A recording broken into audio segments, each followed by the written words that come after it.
This is another map of looking at the Middle East. So the top is Facebook penetration, the bottom is internet penetration. And why do we care so much about Facebook?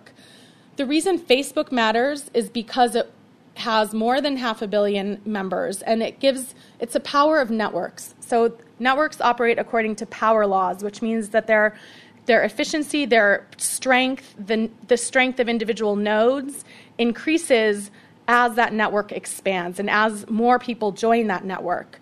So in the Middle East, and specifically in Egypt, starting in 2008 is really when people started to use Facebook. And more people use Facebook, the more valuable it becomes. In fact, we just heard last month that in Brazil, Orkent, which was their major social network, is now losing out to Facebook because it's now become the worldwide social networking tool. And that means that when you post on Facebook, you have the potential to reach 500 million people. And because of the networks include people across a wide variety of political, ideological, regional contexts, you have the potential to reach people that were never in part of your network. Blogs, I think, are still very important, but it's less likely that you're going to run across a blog than you're going to run across a post on a Facebook account calling for you to support a protest or whatever you might want to call it.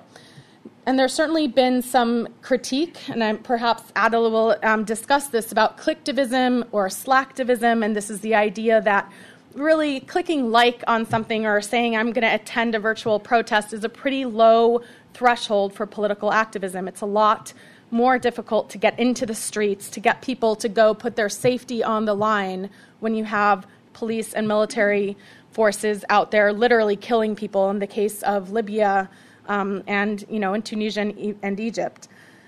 So nonetheless, clicking on something, especially when you're outside of those networks, if you're an American or a Brit or some or Chinese person, and you can provide your solidarity to that cause, part of the strategies of activism for these cyber activists is to get a lot of followers, to get a trending hashtag, and to become a media story. We saw this, for example, in Iran in 2009 with the protests there, when stories about Iran protests becoming trending topics on Twitter were newsworthy and ended up on the front page of several newspapers. The same thing happened in Egypt with the hashtag Jan25, same in Tunisia. So these are strategies that the activists use. And so when you click on like, or when you join a Facebook group, then you suddenly give that group some power. And this strategy will likely change as new media activism becomes less new, right? So it won't be a news story anymore. But if we look at the levels of fans for some key Facebook groups, misspelled, We Are All Khalid Syed, has more than 1 million fans. This is huge. I mean, if you think about the fact that Egypt has only 25% of its 80 million people online, and yet 1 million people, and these are also people all around the world, have joined that Facebook page. And compare that with April 6th youth movement, which only has about 105,000 members, which I find interesting. We Are All Khalid Syed is a broader, more open group than April 6th youth movement. In Bahrain, you have 69,000, almost 70,000 for the February 14th revolution page. And in Libya, you have a mere 13,500 fans.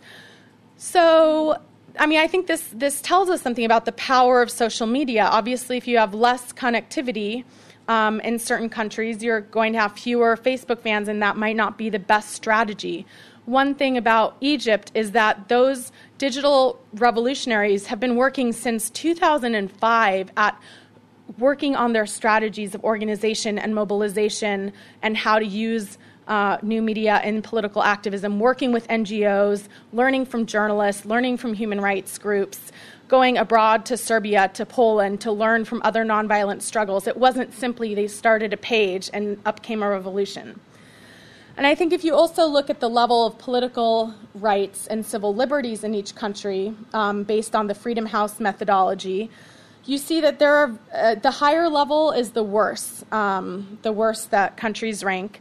And so you'll see that in nearly all of these countries, they live in not free countries, which means that they don't have basic political rights. The state owns or controls the media either directly through ownership or through the advertising structure. And what I found in my research is that the desire to express oneself is innate, and that new media platforms have provided a rare opportunity to participate and to create a public sphere that has not existed previously in the Arab world. And I think that this is inherently challenging to autocratic regimes.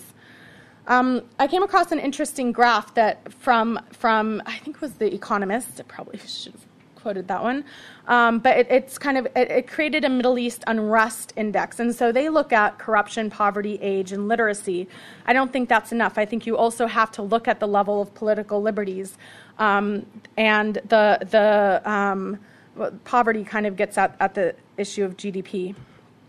But, you know, one example of where we see unrest right now is Bahrain. So we had pretty quick succession from Tunisia to Egypt, and now we have Bahrain. Bahrain is pretty different than Egypt or Tunisia, right? It's in the Gulf. It has a much lower percentage of the population that's on Facebook.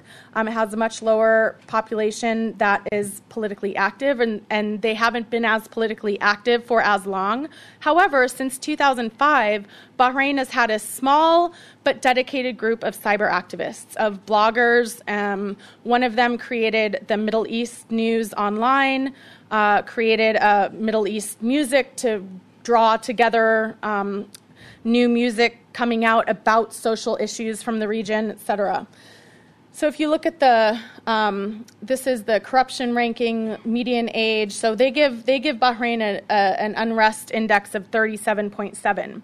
And one of the interesting strategies that cyber activists are using, of course, is YouTube. And so this is a screenshot from a YouTube video that was just created recently called Unite Bahrain. And it's trying to get beyond the sectarian divisions between Shia and Sunni. And so, you know, Bahrain is a different situation, I would say, than Egypt, where you have much fewer percentages of Christians compared to Muslims. You have less of the sectarian division, and I think they've, done a better job at including them in some of the power structures, et cetera. So in Bahrain, one of the strategies that activists have used is to create Bis Bahraini, so just Bahraini. And this is actually predates by a couple of years the current unrest. And so it was this idea of gathering cyber activists, of these bloggers, to unite against sectarianism. So they created a Facebook page, and I went back and looked at it. Nothing had been posted basically since 2008 until suddenly in February it revived again.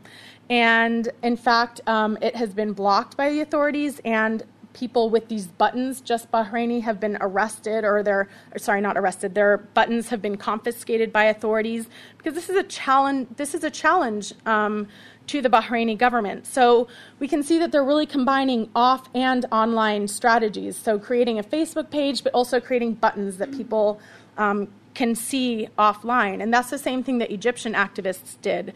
They would print out their blog posts, for example, calling for a strike or calling for a protest or a demonstration, and hand those out so that they could get beyond that digital divide. Several important strategies for digital activists include aggregating, curating, and mapping. So, for example, in late 2010, for the parliamentary elections, Egyptian bloggers put together a project called Blogging the Egyptian Elections, which Freedom House helped support, using the Shahid platform, which is a digital mapping crowdsourcing platform to aggregate reports of election violations. And this provided a verifiable, credible, documented way to see all of the violations that occurred, from journalists being prevented of covering the polling stations, election observers being prevented from accessing the polling stations, to people being prevented from casting their vote or entering, etc. So this was a powerful tool for these activists to really show, to demonstrate and narrate the challenges that they were bringing to the system, and saying that this corruption and this inability to participate democratically is not okay in the 21st century.